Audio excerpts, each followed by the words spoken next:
दोस्तों मैं यहाँ पे आपको जो व्हाट्सअप से रिलेटेड जो 3 यहाँ पे ट्रिक्स है, एक मज़ेदार यहाँ पे ट्रिक्स है, वो मैं आपको बताने वाला हूँ। जिसमें आप जैसे कोई किसी को भी आप मैसेज करते हैं तो एक नॉर्मल तरीके से मैसेज करते हैं, लेकिन यहाँ पे कुछ ऐसे तरीके से मैं आपको भेजूँगा कि सामने वाला भी, अगर आप कुछ लिख के भेजते हैं तो सामने वाला भी यहाँ पे चौंक जाएगा कि आखिर ये कैसे लिखा गया है। तो ये चीज़ यहाँ पे बिल्कुल ध्यान से सीखिएगा। और ये जो तीसरा वाला इसमें जो ऑप्शन है वो तो बहुत ही ज़्यादा मज़ेदार है, तो पूरा देखिएगा ध्यान से, ठीक है। सबसे पहले आपको यहाँ पे करना क्या है, आप व्हाट्सअप खोल लीजिए।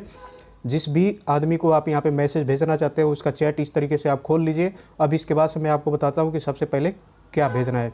जैसे मान लीजिए मैं अगर यहाँ पे स्टार लगाता हूँ, फिर उसके बाद से लिखता हूँ वेलकम, और फिर इसके बाद से स्टार लगाता हूँ, तो देखिए इसको लिखने के बाद जैसे मैं यहाँ पे एंटर मारता हूँ तो देखिए ये बोल्ड में लिख के जाता है, यानी कि मोटे अक्षरों में लिख के ये सामने वाले के पास जाता है। तो अगर आप किसी को यहाँ पे इस तरीके के लिख के यहाँ पे भेजेंगे तो कोई और अगर लिखना चाहे तो वैसा तो लिख नहीं पाएगा जब तक उसको ये ट्रिक न पता हो। तो ये पहली ट्रिक अपनी थी कि बोल्ड टेक्स्ट कैसे हम लिखते हैं व्हाट्सएप पे, तो आपने ये समझ लिया कि कैसे हम इसको लिख सकते हैं।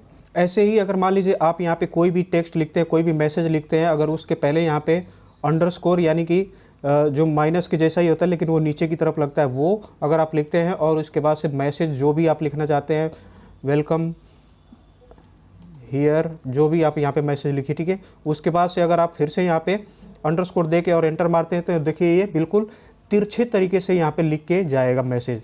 और ये देखिए इस तरीके से भी आपने कई सारे लोगों को देखा होगा कि वो लिख के मैसेज का रिप्लाई इस तरीके से देते हैं, तो वो ये ट्रिक को लगा रहे होते हैं, ठीक है। इस तरीके से वो क्या करते हैं कि मैसेज को यहाँ पे भेज देते हैं।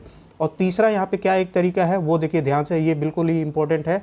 जैसे कोई भी अगर हम मैसेज करते हैं, अगर हम चाहते हैं कि भाई ये जो चीज़ मैं भेज रहा हूँ इसको मत मानना, मतलब इसको मैंने काट दिया अपने लिस्ट में से, तो आप उस चीज़ को कैसे भेज सकते हैं, उसको आपको करने के लिए यहाँ पे जो टिल्ड का साइन है ये वाला लिखना है। फिर उसके बाद से जो भी मैसेज आप लिखना चाहते हैं, जैसे मान लीजिए मैं लिख देता हूँ दिस इज़ नॉट रिक्वायर्ड, और उसके बाद से जैसे ही आप ये वापस से उसी टिल्ड वाले साइन को लिखते हैं तो उसके बाद से देखिए ये टेक्स्ट यहाँ पे कटा हुआ आ रहा है, और ये देखिए इस तरीके से सेंड हो गया, तो बीच में से ये कटा हुआ टेक्स्ट आ रहा है। तो ये कुछ मज़ेदार से यहाँ पे ट्रिक्स थी। अगर आपको ये वीडियो अच्छा लगा तो वीडियो को लाइक करें, कुछ और जानना है तो नीचे कमेंट करें, चैनल को सब्सक्राइब करना ना भूलें। मिलते हैं आगे वीडियो में, तब तक के लिए धन्यवाद।